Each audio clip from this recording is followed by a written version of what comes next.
Mosquitoes, physical, biological, and chemical control.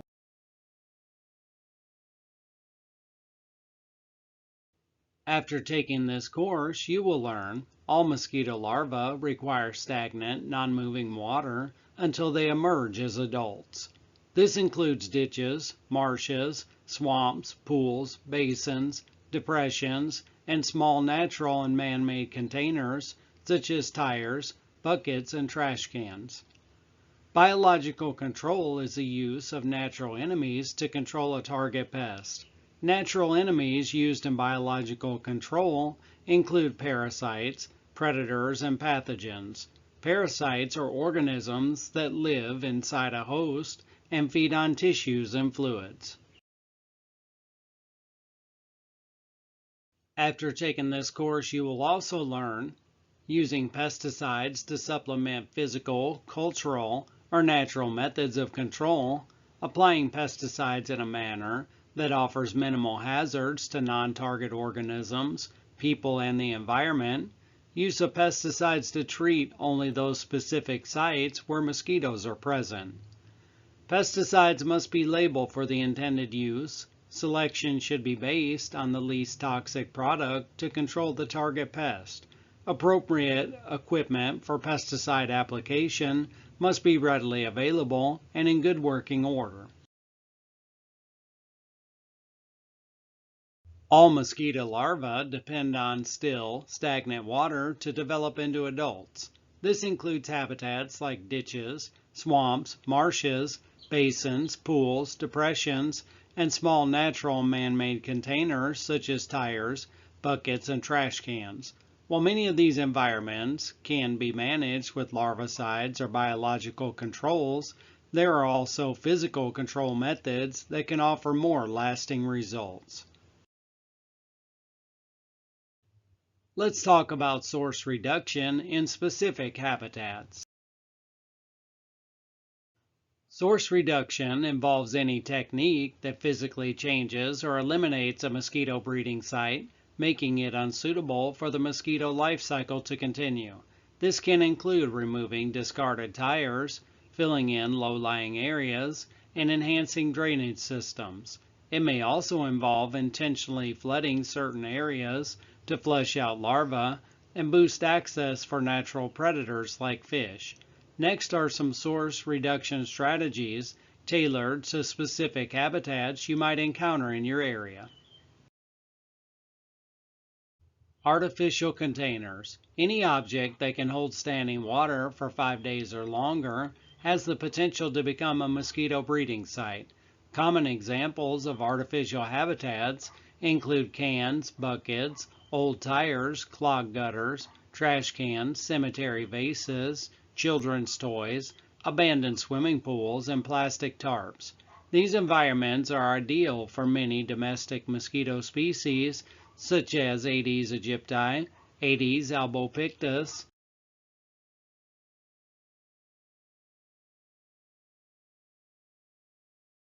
Aedes triceratus, and Culex. Effective source reduction in these habitats focuses on sanitation and education. For disposable items, work with homeowners to ensure that unwanted objects are removed. Trash cans should always be tightly covered, and if lids are missing, encourage property owners to drill holes in the bottom to prevent water accumulation. For those using rain barrels, it's essential that all openings, including the often overlooked overflow hole, are sealed. Items like buckets and watering cans should be turned upside down to prevent water from collecting. For permanent containers, such as bird baths or plant saucers, advise homeowners to flush them out weekly with fresh water. In many cases, source reduction can be combined with other control methods like larvicides or biological control for enhanced effectiveness. Natural containers. Natural containers include any natural structure that can hold water for 5 or more continuous days. Examples include tree holes, Aedes, Triceratus, and rock pools, Aedes japonicus. If tree holes become a problem, they can be filled with sand or other materials to prevent water collection. Swamps and marshes. Swamps, flooded woodlands, and marshes are common mosquito larval sites for many species, including Aedes, Taeniorhynchus, and Aedes sollicitans salt marsh mosquitoes.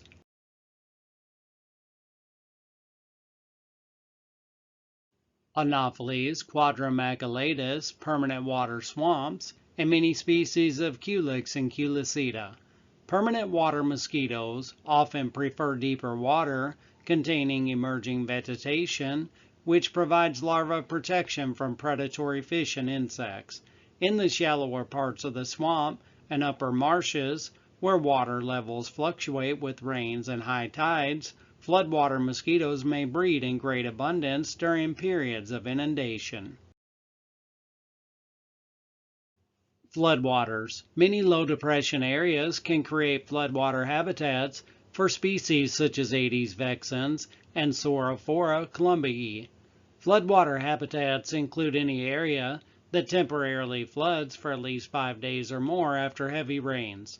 This would include lawn depressions, pastures, erosion areas, tire ruts, depressions made by animals or human activity, and silt deposits. While many of these areas do not remain flooded in between rains, they can produce very large numbers of mosquitoes. Because these types of floodwater sites are temporary, improving habitat for predators, fish, is usually not an option. Therefore, filling in low-lying areas might provide a more long-term solution. Mosquito control programs should consider monitoring these sites closely after heavy rains. This is a very interesting area in mosquito control, in my opinion. When you're working on properties like this, whether they're commercial, residential, or whatever the case may be, you've got an area of standing water that's going to allow mosquitoes to breed. What we need to figure out is these more long-term solutions. A lot of times that's going to take you working with the customers as well. It's not going to be as easy as you just going out and fixing this problem yourself. A lot of times you're going to need to work hand in hand with the customer or the client to make sure they help you in the solution. Now in this case, some grading could be at hand. Is that something you might be able to offer as a mosquito control company? Yes. But I would say probably 99% of you don't want to get into this type of business. You may even want to make a relationship partner with somebody that does grading and things like that, and have a good referral source to help out your clients in instances like this. Retention and detention basins. After heavy rains, retention and detention basins are designed to collect and move water away from roads and buildings. Detention basins are designed to temporarily detain water for a short period of time, less than 5 days. These types of habitats often become mosquito problems when they become clogged and water is not flowing. Source reduction efforts include improving drainage and unclogging basins.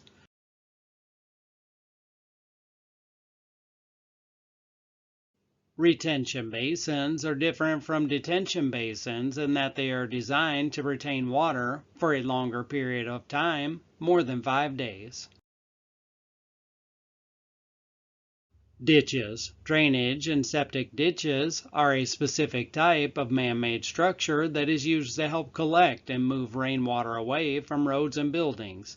These type of habitats are ideal for species of Culex that prefer more organic water, such as Culex quinquefasciatus. Source reduction of ditches can be problematic, but if water movement can be improved, it could provide a more long-term solution. These type of habitats should be monitored and controlled frequently, as Culex quinquefasciatus is the most important vector species of West Nile virus in the state. Other habitats. Highways and railroads are almost always built on an embankment, creating a type of dam that often blocks natural drainage. Culverts are designed to allow for artificial drainage, but improper design or installation can result in undrained areas where mosquitoes can breed. Also,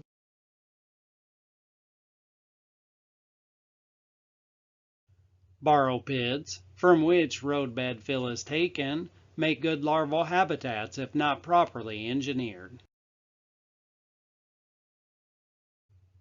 Let's talk about specific non-chemical control measures.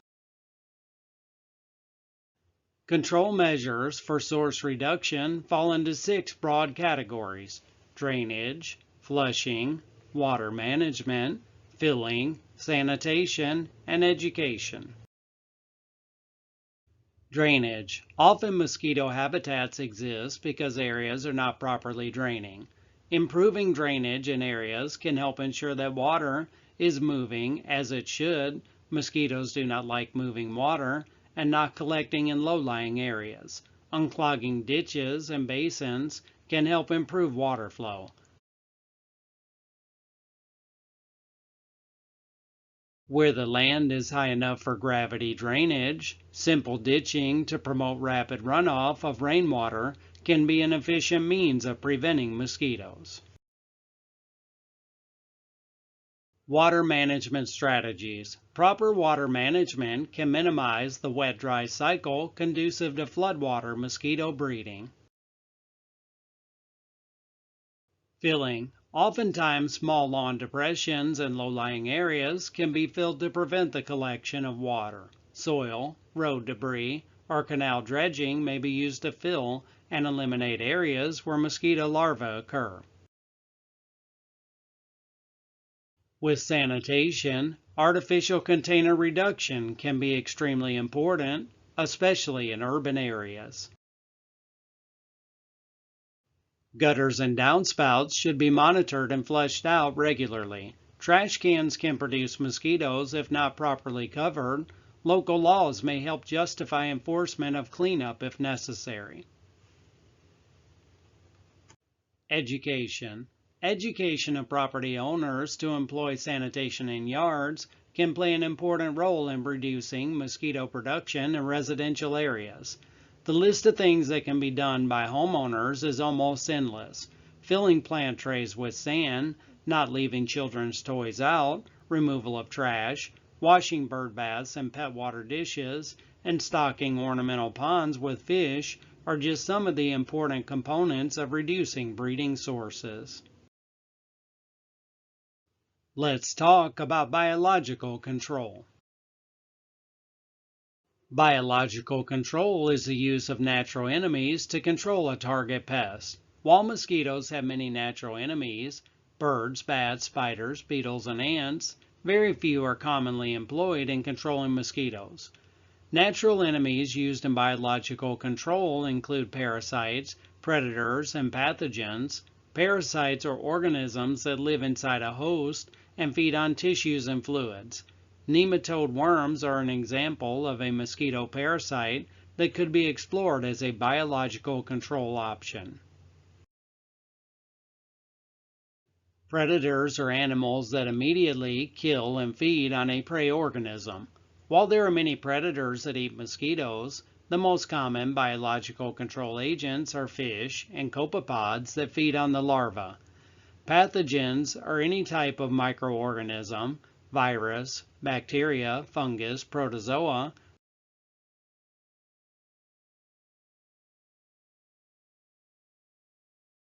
that cause disease or death in a target organism.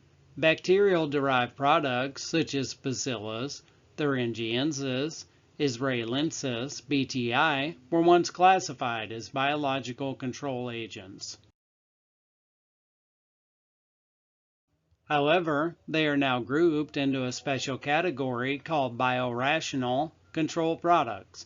Also known as biopesticides, these slightly differ from biological control methods since these are pesticides that are derived from natural materials such as animals, plants, bacteria, and certain minerals. We will focus on the use of predators because they are the most commonly used biological control agents in mosquito control. Next, we'll look at predators of mosquito larvae. Numerous predators of mosquito larvae and pupa have been investigated for mosquito control, including fish, turtles, tadpoles, cyclopoid copepods, tadpole shrimp, tripods, aquatic bugs, notonectids,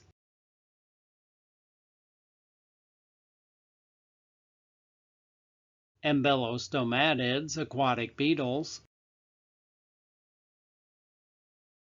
didicids, dragonfly and mayfly, nymphs, planarians, and hydra.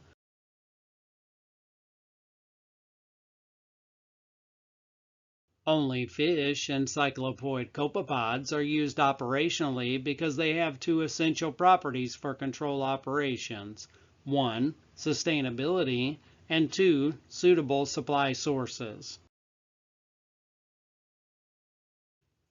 Fish and copepods can be collected from large natural populations or mass-produced at a reasonable cost. Therefore, there is typically a constant and suitable supply source for both. Second, when introduced to breeding sites, these predators multiply to numbers that are large enough to kill virtually all mosquito larvae, and they maintain their numbers for extended periods of time. While other natural predators can be employed, their regular use and operational programs might be challenged by cost, sustainability, and whether there is a suitable supply source. Fish have been in widespread use for more than 70 years. Fish are effective since they meet both criteria in that they can sustain themselves in field and there are multiple supply sources. Fish feed on a variety of food sources in the absence of available mosquito larvae. Having a broad diet allows these fish to maintain themselves in numbers sufficient to eat almost any number of mosquito larvae that might periodically appear. Many kinds of fish are effective for mosquito control, but top minnows, Poeciliidae, and killfish, Cyprinodontidae, are used most frequently because they are small and abundant, making them convenient to capture and transport, and they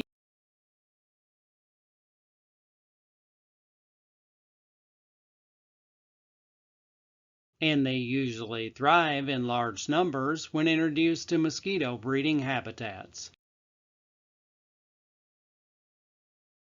The mosquito fish, Gambusia affinis, a species of top minnow, has been so effective for mosquito control that it has been used more than all other species of fish combined. Gambusia is particularly useful because it thrives in a broad array of aquatic habitats, including freshwater, brackish water, clean water, or polluted water, and it tolerates a wide range of temperatures, 1 to 38 degrees Celsius. The recommended stocking rate for Gambusia is 0.5 to 1.5 pounds per acre, pound equals Ca, 500 fish. Control is usually rapid, though maximum control may be achieved only after the fish have had a month or two to build up their numbers. For example, Gambusia usually builds up to about 5,000 fish per acre in rice fields.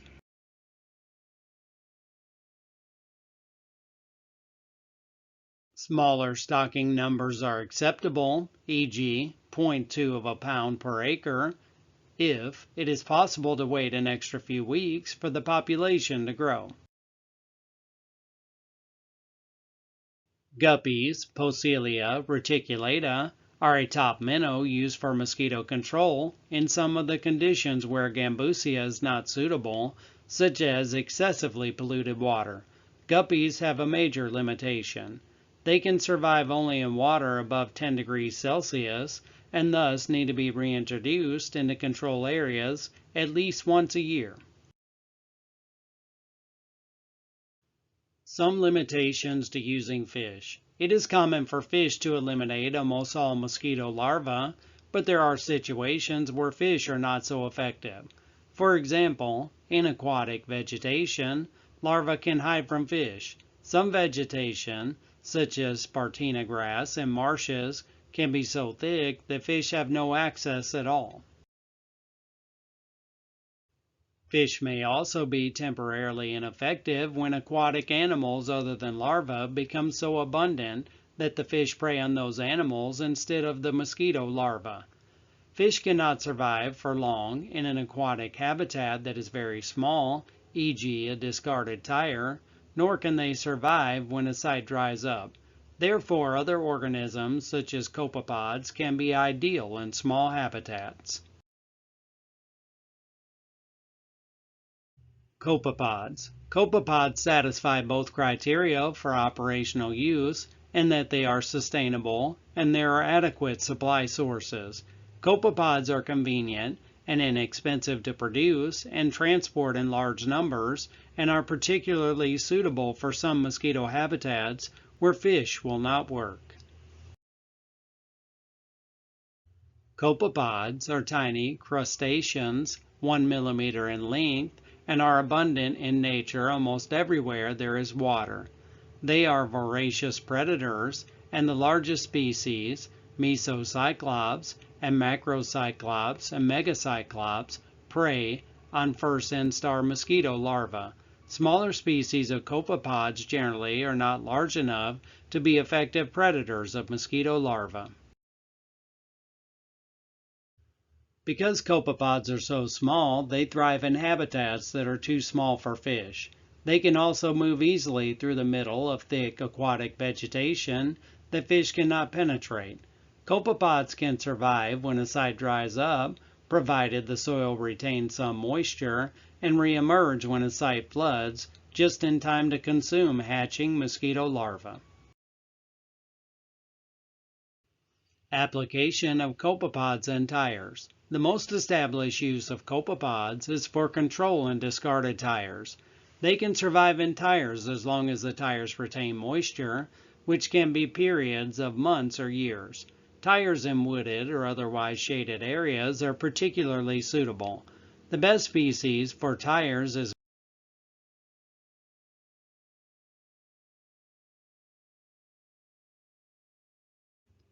Mesocyclops longicetus, and the best season during which to introduce it to tires in Louisiana is spring.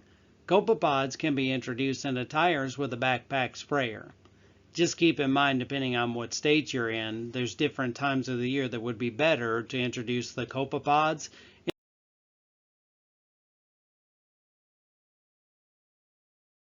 In our more northern and cooler climates, we need to think about that early summer range. You just want to make sure it's heating up enough that the mosquitoes are starting to breed. So keep in mind everything we talk about can vary a little bit state to state, and you need to understand and monitor your local weather. A single fertilized adult female introduced into a tire will produce enough offspring in 2 months to control any hatching of mosquito larvae. Placing as few as 50 to 100 adults per tire will provide immediate control of all new Aedes larvae that hatch within the tire, and they will continue to kill all larvae as long as they survive in the tire. If a tire is newly discarded, and therefore completely clean inside, it may be necessary to put a small amount of food, e.g. a few grains of rice, in the tire to sustain the copepod population. If there are mosquito larvae in the tire at the time of introduction, and immediate control of late instar larvae is desired, it is best to apply microbial larvicides simultaneously in order to kill any larvae too large for the copepods to kill. Only one application of larvicide should be required, as the copepods will deal with any subsequent hatching of mosquito larvae.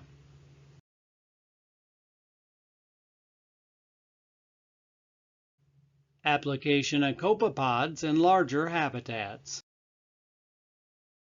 Among groundwater sites, copepods are most effective in discrete pools, e.g. flooded vacant lots, swales, or woodland pools that have water for at least a few months. For sites that have water during the fall, winter, and spring, it is best to use Macrocyclops albidus, a species that is tolerant of winter temperatures.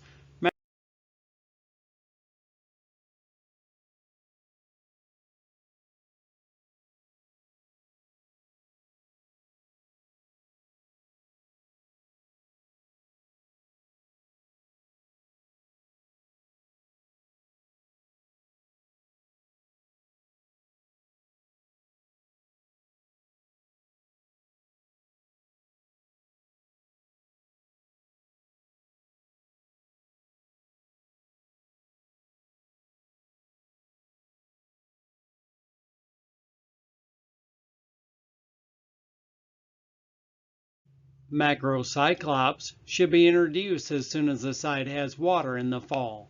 After introduction, copepods usually increase their numbers by about 100-fold with each generation, 2 to 3 weeks, until they reach the limit of the food supply at the site. They will usually survive at a site until it dries out completely. Once mesocyclops, macrocyclops, and megacyclops have developed large populations in ground pools, the pools will usually have a small number of mosquito larvae, if any. However, control is not always complete. Because copepods are not very effective predators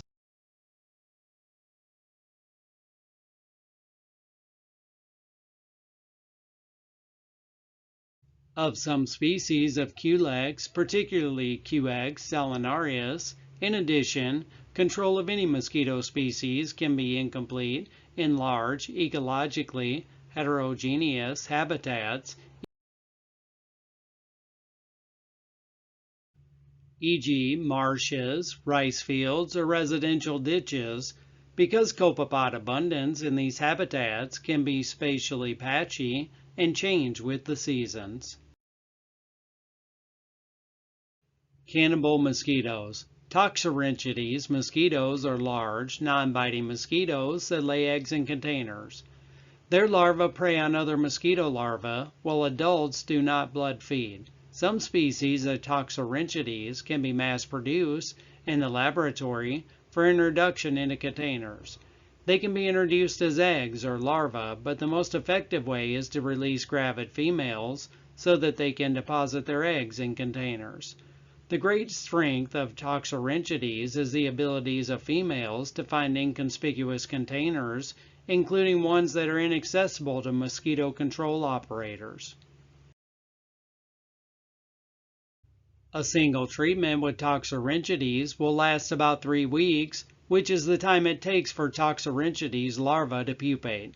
Toxorynchides should be used in conjunction with conventional source reduction to control hidden and accessible containers that are not eliminated through other means, e.g., plugged rain gutters that collect rainwater or tree holes in woodlots near residential areas.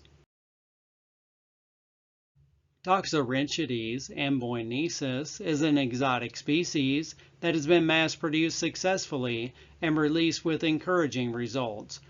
During a 7-week study in New Orleans, A.E. aegypti populations were reduced 95% when adult female TX amboinensis were released in conjunction with ground ULV treatments.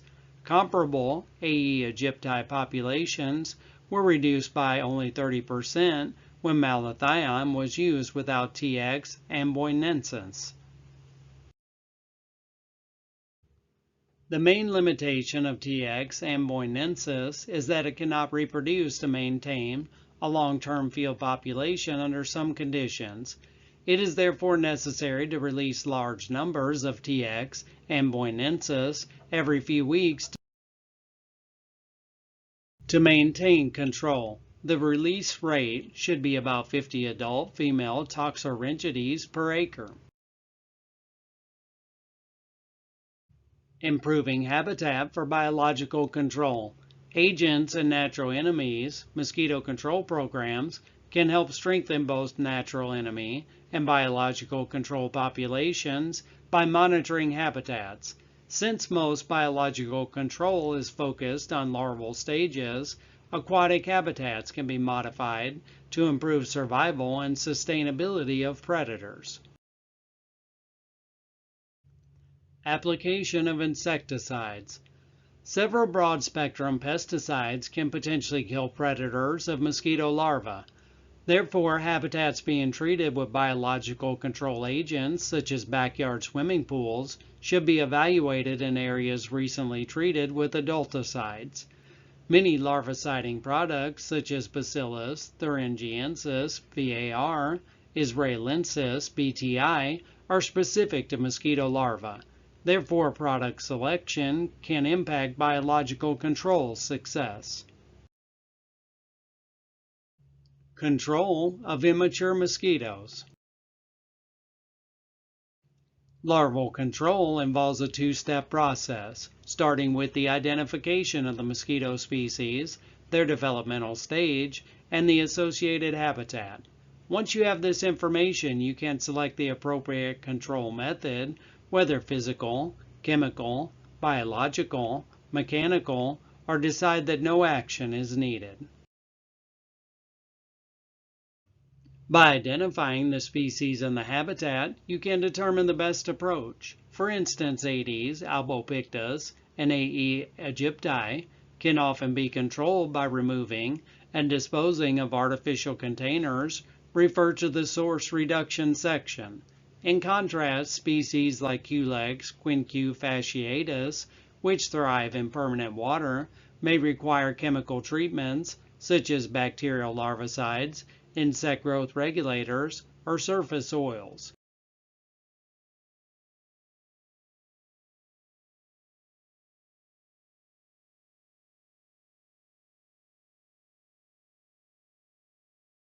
Mosquito species that pose little risk to human or animal health, such as Weomia smithii, may not require control measures.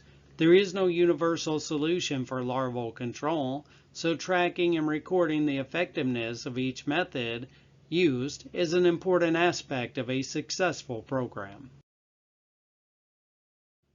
Most larvicides employed in mosquito control are considered biorational, meaning they are derived from natural sources, such as bacteria, and generally have less impact on non-target organisms.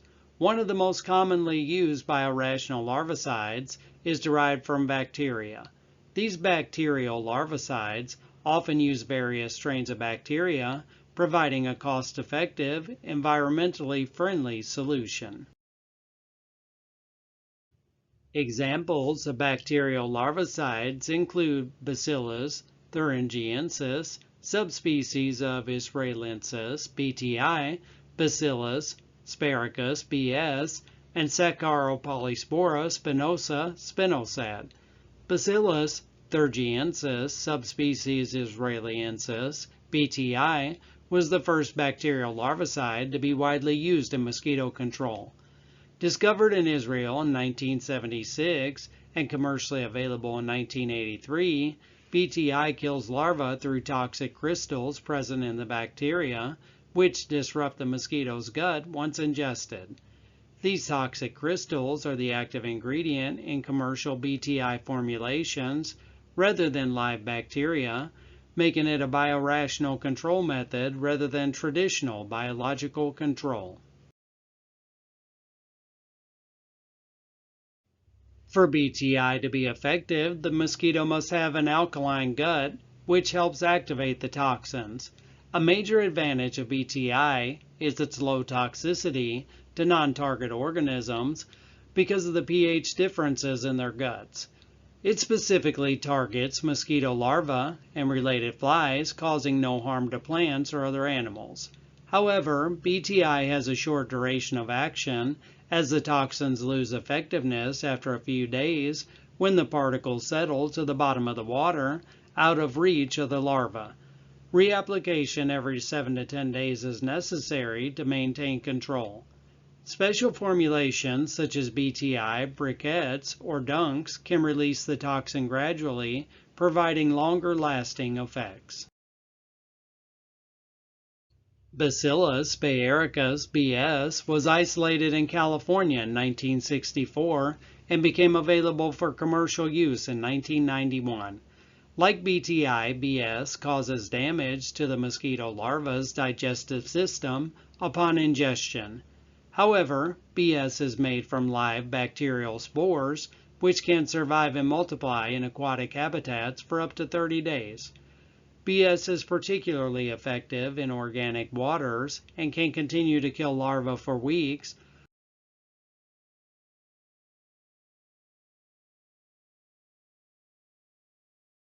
though its efficacy is reduced if water temperatures drop. Saccharopolyspora spinosa, spinosad, is a newer bacterial larvicide first discovered in soil from a former sugar mill in the Virgin Islands in 1985. Commercially available for mosquito control since 2007, spinosad works by attacking the mosquito's nervous system, paralyzing, and ultimately killing it.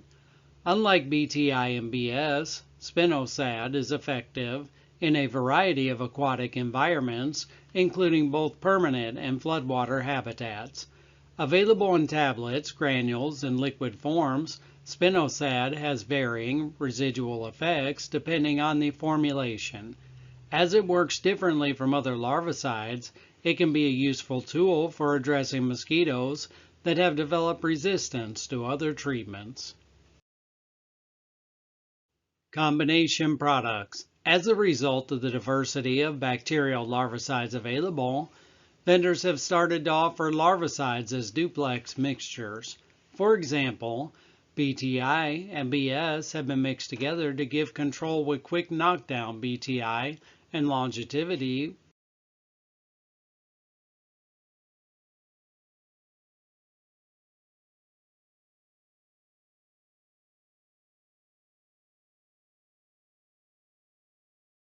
BS. In general, the effectiveness of bacterial larvicides can be reduced if 1. There's thick vegetation that prevents particles from dispersing to all of the larvae. 2. The water is organically polluted. Or 3. The water contains a large quantity of particulate matter that the larvae consume in favor of the larvicide. Under these conditions, it is necessary to apply the product at its maximum label rate to achieve appreciable results. Next, we're going to look at chemical control options. Insect growth regulators, IGR. IGRs may be referred to as juvenile hormone mimics and kill by interfering with insect growth and development. These chemicals stimulate cuticular inhibitors within the mosquito body that in turn disrupts the normal life cycle progression. The result is the exoskeleton of the larva or pupa fails to form properly, thereby preventing complete emergence in the larva-pupa molt or the pupa-adult molt.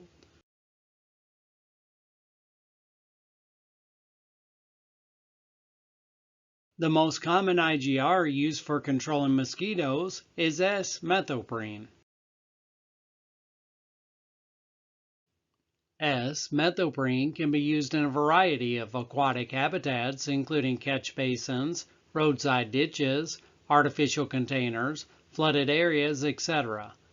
One benefit of S-methoprene is that it can provide control even after the treated site has gone through a wet, dry-wet cycle. However, when sampling after treatment with S-methoprene, technicians will still encounter larvae, as mosquitoes treated with the IGR do not immediately die, unlike other larvicides. IGRs are target-specific and come in several forms: briquette, pellet, water-soluble pouches, granules, and liquid. Each formulation provides residual control, with some products lasting up to 150 days. Surface oils and films. Commercially available monomolecular surface films, RO-Surf, MSF, and Agnique MMF, non-ionic products, are utilized as larvicides and pupicides of mosquitoes. They are biodegradable and spread spontaneously over the surface of the water to form an ultra-thin film monomolecular layer about 1 molecule in thickness. Their mode of action against mosquito larvae and pupa is physical rather than chemical. They lower the water surface tension, preventing suspension of the larva and pupa at the water surface, subsequently suffocating them. They also interfere with the emergence of the adults. Monomolecular surface film products have shown to be relatively safe to non-target invertebrates and vertebrates, including humans. Let's talk about larvicide formulations. Granules. Granular particulates are much larger than those of dust and wettable powders and are formulated on porous carrier materials like clay or ground corn cobs. The carrier material may have the pesticide coated on its outer surface, or the pesticide may be absorbed into the material itself. Sometimes granules are encapsulated or coated with a slowly dissolving material. As the coating dissolves, the pesticide is slowly released, ensuring the presence of the toxin in the larval habitat for an extended period. This formulation is generally used when excessive plant growth is present in the larval habitat. Sand. Sand can be used to create on-site granular formation by combining liquid larvicide products with sand. Sand formulations were originally developed to control larvae in tree-canopied swamps and coastal salt marshes in Florida. Briquettes. Briquettes are similar to granules, but much larger, and they come in a variety of sizes and shapes.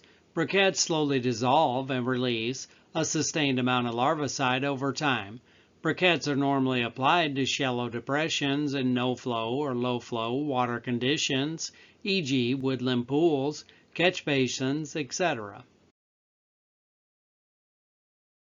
Pellets. Pellets, like briquettes, slowly release a larvicide and offer control for up to 30 days.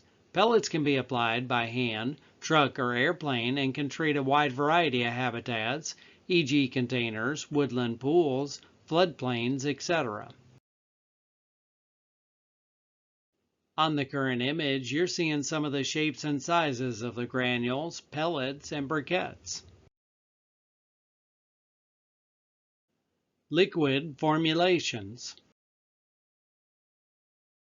Emulsifiable concentrates. An emulsifiable concentrate formulation usually contains a liquid active ingredient, one or more petroleum-based solvents, which give EC formulations their strong odor, and an agent that allows the formulation to be mixed with water to form an emulsion. Liquid larvicides and aqueous suspension products mix easily with water. These can be injected or mixed with water to obtain the proper application rate. These products require agitation after sitting for a prolonged time. Surface oils. These are petroleum-based products that kill larvae by suffocation. Next, we'll look at methods of application. Larviciding. The term larviciding is used to describe the procedure of applying insecticides to kill immature mosquitoes, larvae, and pupa in the water. In order to help preserve the susceptibility of mosquito species to insecticides, the same class of materials should not be used both as a larvicide and as an adulticide, especially against the same species. Hand application. Larviciding by hand is usually restricted to breeding areas that are too small for aerial treatment and inaccessible to vehicles. Ground larviciding is normally performed with petroleum oils, monomolecular films, insect growth regulators, and/or other formulations using biological agents, e.g. BTI. Truck-based applications. Ground larviciding by truck was normally restricted to roadside ditches and other breeding areas. Also, larvicide equipment may be mounted on four-wheelers or other all-terrain vehicles for control in remote locations. Currently, new technologies have been implemented where larvicides have been applied to neighborhoods using specialized mist blowers. Aerial application. Determination of the need for aerial spraying involves knowledge of the target species, including life history and behavior, and delineation of the infested areas. Aerial larviciding is utilized for larger and more remote breeding areas. Liquid and solid, i.e. granular, sand, formulations are the materials of choice. Most aerial larviciding are conducted during the daytime.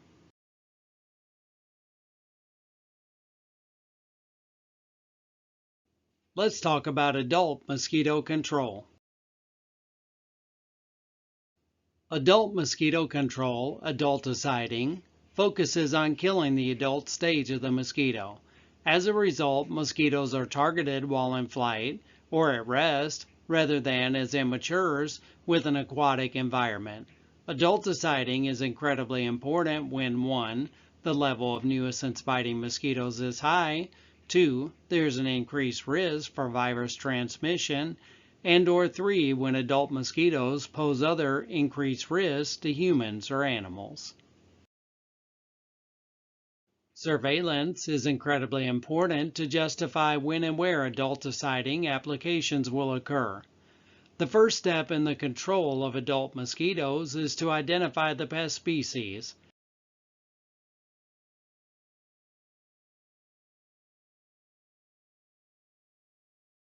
This can be accomplished using a variety of methods. It is important to continuously monitor mosquito populations to recognize when chemical control of adult populations is needed.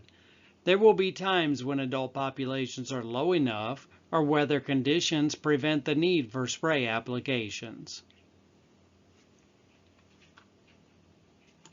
Let's discuss application of pesticides. Use pesticides to supplement physical, cultural, or natural methods of control. Apply pesticides in a manner that offers minimal hazards to non-target organisms, man, and the environment. Use pesticides to treat only those specific sites where mosquitoes are present. Apply pesticides selectively to the proper life stage of the mosquito. Some adulticides may be most effective against the early stages of larval development, while others are more effective against the later stages of development. Apply pesticides in accordance with federal and state laws and regulations and in compliance with specific instruction on the label. Read the label. On this slide, we're going to look at the principal advantages of adulticiding and the principal limitations of adulticiding. Our first advantage of adulticiding is rapid and dramatic reduction of adults. Second, can potentially reduce the risk of increased arbovirus. Can be used in combination with other control methods for increased population reduction. Economic benefits derived from adulticide applications often offset the cost and can quickly reduce the burden of biting mosquitoes on humans and animals. When we look at some of the principal limitations of adulticiding, results are going to often be temporary, risk of non-target effects, some pesticides may cause unsightly stains or damage auto finishes and other surfaces. Insecticide resistance may develop within mosquito populations after prolonged usage, and pesticides are expensive and costs continue to rise. Next, we're going to look at types of adulticides. Pyrethrins. Pyrethrins are naturally occurring plant secondary metabolites with insecticidal properties that are found in members of the genus Chrysanthemum. They function by binding to sodium channels on the nerves, causing paralysis and death. Pyrethrum is one product that has been used in mosquito control.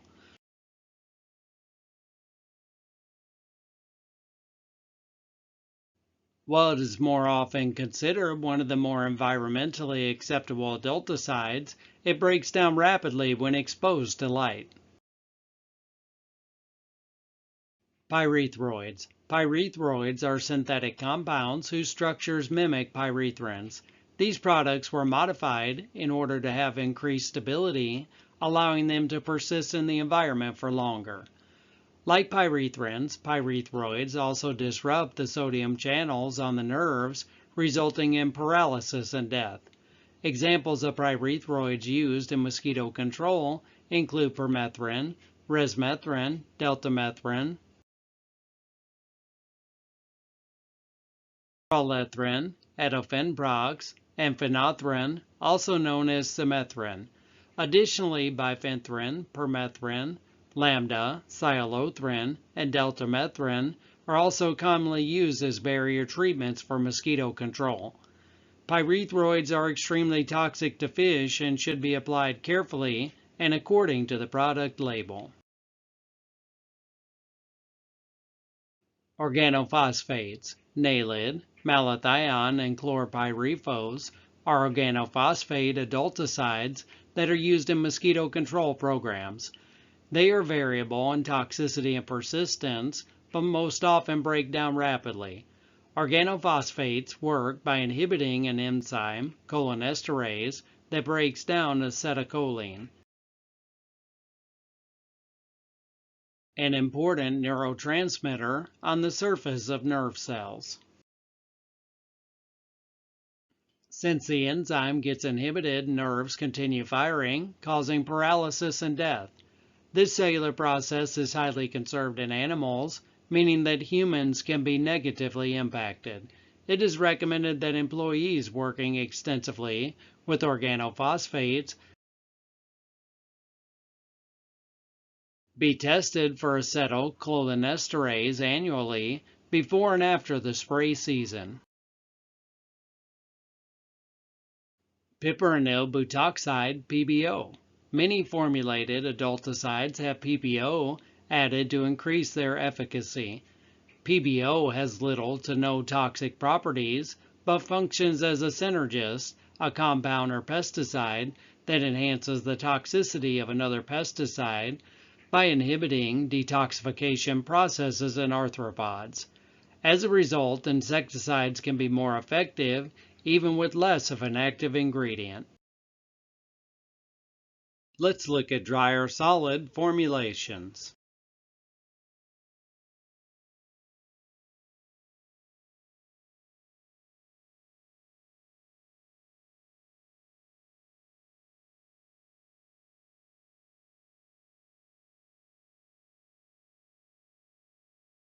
High concentrate solutions. These are special formulations consisting of pesticides diluted with an oil to contain not less than 1.5 pounds of active ingredient AI per gallon.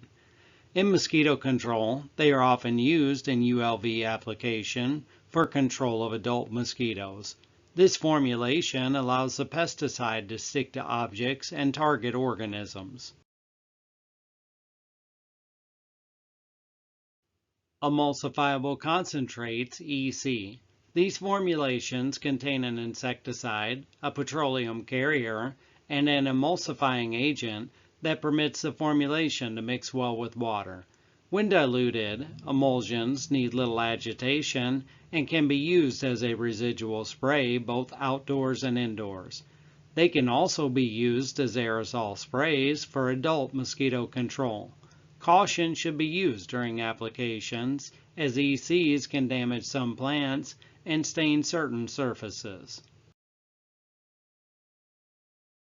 Aerosols. An insecticidal aerosol is a fine spray with droplets ranging from 0.1 to 50 micrometers in diameter. The finer aerosols remain suspended in the air for an extended period, killing insects by contact. Droplets of 5 to 15 micrometers in diameter appear to give the best control in outdoor applications on mosquitoes. Selection of proper equipment. Hand sprayers. The compressed air sprayer is the mainstay of most hand-applied pesticide operations. Usually the sprayer is a small, 1 to 5 gallon cylindrical tank with an air pump, hose, and spray gun. Hand sprayers are most often used for larvicidal treatments of areas less than an acre in size, or for use in applying residual applications of insecticides around a home or a business. Granular applications. A wide variety of applicator equipment is available, including handheld, truck-mounted, and aerial. Handheld equipment may be a simple spreader, or it may be a backpack-powered sprayer. These are generally used for small areas. Truck-mounted equipment consists of a granular hopper and a blower and is used primarily to treat roadside ditches. The treatment of large areas, e.g. marshland, rice fields, and pastures, can be accomplished by using aerial application. Backpack mister and hand foggers. These contain a chemical tank and a small gas or electric engine with a blower for atomizing of the chemical. Commonly used around homes and public spaces, they offer an economical way of treating adult mosquitoes in small areas. Both are used to control mosquitoes and for barrier treatments. The technician should follow the chemical label and user guide prior to any application. Thermal fog applicators. Through the early 1980s, large thermal fog machines were used much the same as aerosol dispensers in the home. The machines were generally mounted on trucks and produced a thick, fog-like cloud dispensed downwind. Small portable thermal fog generators still have a limited use in urban areas for treating storm drain systems during disease outbreaks. Power sprayers. There are many types and sizes of power equipment available for large-scale mosquito control operations. A power sprayer usually consists of a power source, i.e., gasoline engine, electrical, pump, chemical, storage tank, and one or more hoses for delivery of material. These units can be mounted on skids or permanently mounted to spray vehicles. The versatility of a skid-mounted sprayer allows it to be removed whenever the vehicle is needed for other purposes. Power sprayers are used to apply many different pesticide formulations. They are used for residual spraying to control resting, adult mosquitoes, and they are used to apply larvicides in roadside ditches and woodland ponds. Mist sprayer duster.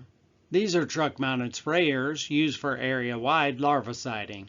They apply liquid BTI to neighborhoods from public roads, enabling control of container breeding species of mosquitoes on a large scale. An example of this is the Buffalo turbine spray system. ULV ground sprayer. ULV spraying is the application of small amounts of highly concentrated adulticide. The ground sprayer usually holds 5 to 20 gallons of concentrate or formulation.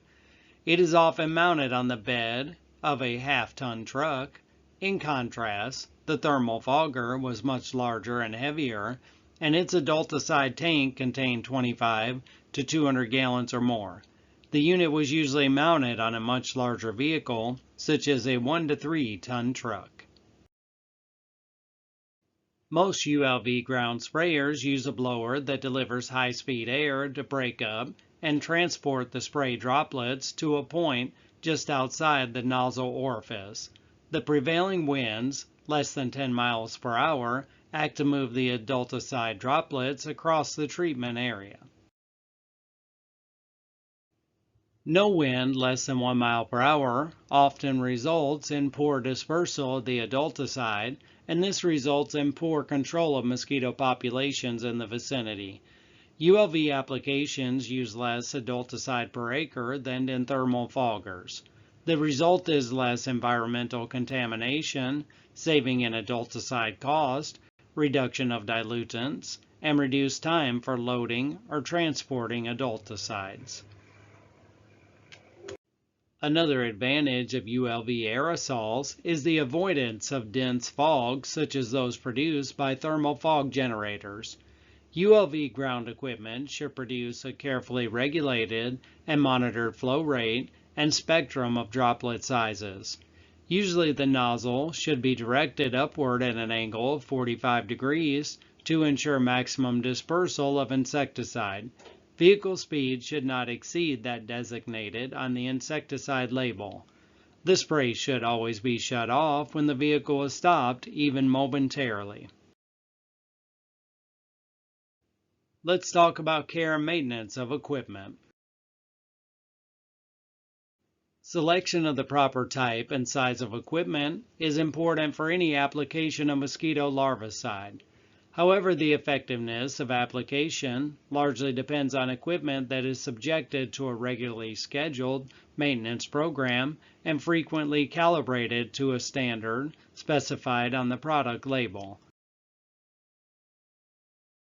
General directions for proper maintenance include the following points. 1. Operation of equipment according to manufacturer specifications. 2. Immediately report any failure if it cannot be quickly repaired in the field. 3. Keep equipment clean. Empty and clean the chemical storage and delivery system periodically. Also clean strainers and nozzles so the equipment will be ready for the next use. Do not allow larvicide to stand in an idle machine.